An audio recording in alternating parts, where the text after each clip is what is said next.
இன்னைக்கு பாத்தீங்கன்னா, மன்னிக்கப்பட்ட ஒரு கடனின் உவமை பற்றி வாசிக்கலாம். இது லூக்கா 7:41 இருந்து 43ஆம் வசனம் வரைக்கும் ஜஸ்ட் ஒரு 3 வசனம் தான். வசனத்திற்கு போறதுக்கு முன்னாடி, புதிய ஏற்பாட்டுல இயேசு கிறிஸ்து எதற்காக இந்த பூமிக்கு வந்தார் என்ற ஒரு கேள்விக்கான பதில் எப்படி இருக்கும்னா, நீதிமான்களை அல்ல, நான் பாவிகளை இரட்சிக்கவே வந்தேன் என்றார். அது ஒண்ணு. சோ, இயேசு கிறிஸ்து இந்த பூமிக்கு எதற்கு வந்தார் அப்படின்னா, பாவிகளை இரட்சிக்க வந்தார் என்று அவர் சொல்லுவாரு. பாவிகளை இவங்களுக்கு வந்து ஒரு பாவ மன்னிப்பு அளிச்சு, அவங்களுக்கு ஒரு சால்வேஷன் மறுவாழ்வு குடுத்து, அவர்களுடைய வாழ்க்கையை வந்து நல்லபடியாக மாற்றுவதற்காக நான் வந்தேன் என்று இயேசு கிறிஸ்து சொல்வார். சோ, நீதிமான்களை அல்ல, பாவிகளை ரட்சிக்கவே நான் வந்தேன் அப்படின்னுவாரு. இது ஒரு இடத்துல நம்ம படிச்சிருக்கோம். 2வது பாத்தீங்கன்னா, அவர் வந்து ஒரு லஞ்சுக்கு வந்து அவர் சாப்பிட போவாரு.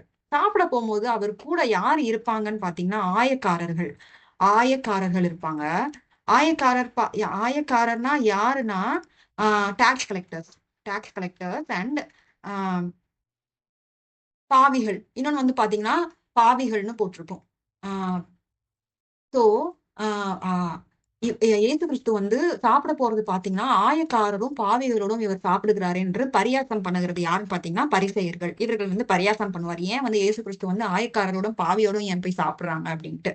அப்போ இயேசு கிறிஸ்து இந்த இடத்துல ஆ நல்லவர்களுக்கு வந்து ஒரு யாருக்கு வந்து ஒரு டாக்டர் தேவை?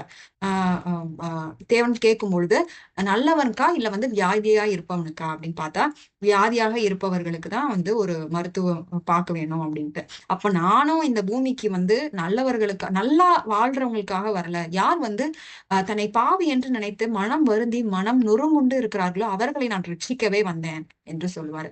ஸோ இயேசு வந்ததற்கான அந்த மைய கருத்தே பார்த்தீங்கன்னா, இருதயத்திலே நொறுங்குண்டவர்கள், இந்த உலகத்துல வந்து தேவையில்லை என்று ஆ அ அவர்கள் தள்ளிவிடப்பட்டவர்கள், சிறுமையாய் இருப்பவர்கள், எளிமையாய் இருப்பவர்கள், இவர்களுக்கு ரட்சித்து அவர்களுக்கு வாழ்வளிக்கவே நான் வந்தேன் என்று. இந்த பூமி வந்து அவர்களை சிறியவர்களாய் பார்த்தாலும், ஆனால் பரலோகத்திலே அவர்கள் தான் வந்து மிகப் பெரியவர்களாய் இருப்பாங்கன்றதையும் வந்து இயேசு கிறிஸ்து வந்து ரெஜிஸ்டர் பண்றாரு.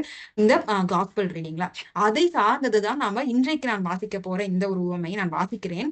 அப்பொழுது அவர் ஒருவனிடத்திலே 2 பேர் கடன்பட்டிருந்தார்கள். 2 பேர் கடன்பட்டிருந்தார்கள். ஒருவன் 500 வெள்ளிக்காசு. ஒருத்தர் பார்த்துக்கிட்டீங்கன்னா எவ்வளவுன்னா 500 வெள்ளிக்காசு. வெள்ளிக்காசும் மற்றொருவன் 50 வெள்ளிக்காசும். ஒருத்தன் வந்து 500 இன்னொருத்தன் பார்த்தீங்கன்னா 50 வெள்ளிக்காசும் கொடுக்க வேண்டியதா இருந்தது. கொடுக்க அவர்களுக்கு நிர்வாகம் இல்லாத போது இருவருக்கும் கடனை மன்னித்து விட்டான். இப்படி இருக்க அவர்களில் இங்க பார்த்தீங்கன்னா மன்னித்து விட்டான். இப்படி இருக்க அவர்களில் எவன் அவனிடத்திலே அதிக அன்பாய் இருப்பான் என்பதை சொல் என்றார். சீமோன் பிரதியுத்தரமாக எவனுக்கு அதிகமாய் மன்னிக்கப்பட்டதோ மன்னித்து விட்டானோ அவனே அதிக அன்பாய் இருப்பான் என்று நினைக்கிறேன் என்றான். அதற்கு அவர் சரியாய் நிதானித்தாய் என்று சொன்னார். சோ இதுதாங்க. சோ ஒருத்தர் இடத்துல 500 வெள்ளிக்காசு வாங்கியிருந்திருக்காரு. இன்னொருத்தர் வந்து 50 வெள்ளிக்காசு வாங்கியிருந்திருக்காரு. அப்ப மன்னித்து கடன் கொடுக்க திராணி இல்லாததுனால, மறுபடியும் அவங்கள கடன் திருப்பி அடைக்கிறதற்கு அவர்களுக்கு கடன் வாங்கினவர்களுக்கு திராணி இல்லாததுனால, கடன் கொடுத்தவர் வந்து மன்னித்து விட்டுட்டாரு. நீ கொடுக்க வேண்டான் என்று. அப்ப அந்த மன்னித்தவரிடத்துல வந்து கடன் வாங்கினவங்க யார் ரொம்ப அன்பா இருக்கா? அப்படின்னு பார்த்தீங்கன்னா, கண்டிப்பா அதிகமா மன்னிச்சவங்க. அதிகமா கடன் வாங்குனவங்க தான், ஆஹா நமக்கு இவ்ளோ பணம் வாங்கியிருந்தோமே! அதை நமக்கு மன்னிச்சுட்டு, நம்ம திருப்ப செலுத்த வேண்டியது இல்லையே என்று அவர்கள் அதிகமாய் தான் கடன் வாங்குனவங்க தான் அன்பா இருப்பாங்க. இத வந்து எத ரிலேட் பண்ணலாம் அப்படின்னா, நான் ஒரு இடத்துல சொன்னேன் பார்த்தீங்களா? நீதிமானா? பாவியா? அப்படின்னு இருக்கும்போது, பாவி அவனுடைய உள்ளத்திலேயே அவனுக்கு தெரியும் தான் செய்றது பாவம். ஆனால் அந்த சிச்சுவேஷன்னால அவனுடைய பாவத்தை அவன் செய்து கொண்டு இருக்கலாம். அதுலருந்து எப்படி வெளிய வரதுன்னு தெரியாம அவன் வந்து வழி தப்பி திரிகிற ஒரு ஆட்டைப் போல அவன் இருக்கலாம். அவனுக்கு இயேசு கிறிஸ்துவை பற்றி அவன் அறிந்து, அவன் முழு மனதா இயேசு கிறிஸ்துவுகிட்ட என்னுடைய பாவத்தை மன்னிங்கப்பான் என்று அவன் தன் சரணடையும் பொழுது, தன்னுடைய விண்ணப்பத்தை அவருடைய பாதத்திலே சமர்ப்பிக்கும் பொழுது, அவனுடைய பாவம் கண்டிப்பாக மன்னிக்கப்படும். அதை வந்து அவர் என்றைக்குமே வந்து பழச வந்து அவர் நினைவு கூரவே மாட்டார். அதுதாங்க. பழச வந்து நாமும் திரும்பி பார்க்கக்கூடாது.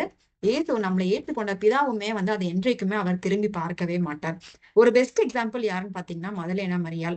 அவர்கள் வந்து கல்லெறியப்பட்டார்கள் கூட இருந்த ஜனங்களினால. ஏன் அப்படின்னா அவர்கள் வந்து she was caught in the act of prostitution. அந்த விபச்சாரம் நடக்கும் பொழுதே கையும் களவுமாக அவர்களை மாட்டி கல்லெறிந்து அவர்களை கொல்ல வேண்டும் என்று ஜனங்கள் அவர்கள் மேல் கல்லெறிய ஆரம்பித்தார்கள். அப்ப இயேசு கிறிஸ்து வந்து சொல்றாரு, முதலிலே உங்களிலே பாவம் செய்யாதவன் எவனோ அவனே கல்லெறியட்டும் என்று. அப்ப ஒருத்தர் கூட கல்லெறிய துணியவில்லை. ஏன்னா எல்லாருக்குமே தெரியும், ஏதாவது ஒரு கட்டத்துல பாவம் எல்லாருமே செஞ்சிருப்பாங்க. நான் நான் வந்து நீதிமான் என்று சொல்லுவதற்கு ஒருத்தருக்கு கூட இந்த பூமியில வந்து தகுதி இருக்காது. ஏன்னா நம்ம எல்லாருமே ஒரு கட்டத்துல பாவம் செய்திருப்போம். இருதயத்திலேயோ இல்ல எண்ணத்திலேயோ இல்ல சிந்தனையிலோ நம்ம பாவம் செய்திருப்போம். அப்போ ஒருத்தர் கூட கல்லெறிய வரவில்லை. அப்போ இயேசு கிறிஸ்து மறுபடியும் இந்த பாவத்தை நீ செய்யாதே, நீ போய் பரிசுத்தமாக வாழ அப்படின்னு சொல்லிட்டு மதலேனா மரியாளுக்கு மன்னித்து அவருக்கு மறுவாழ்வை கொடுத்தார். அப்பையிலிருந்து அந்த பாவத்திற்குள்ளாக அவங்க திரும்பி போகவே இல்லை.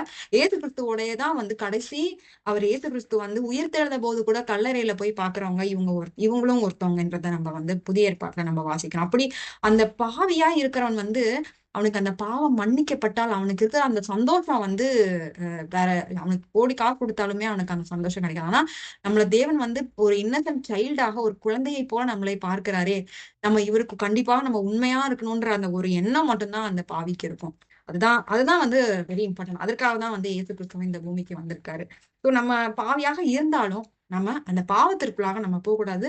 இயேசு கிறிஸ்துவ கிட்ட நம்ம போயிட்டு நம்ம நம்ம ஃபுல்லா நம்ம சப்மிட் பண்ணி அவர்கிட்ட நம்மளுடைய வாழ்க்கையை அர்ப்பணித்து பாவத்தை விட்டு கம்ப்ளீட்டா விலகி நம்ம பரிசுத்தத்தை நோக்கி நகருகிறவர்களாய் நம்ம இருக்கணும்.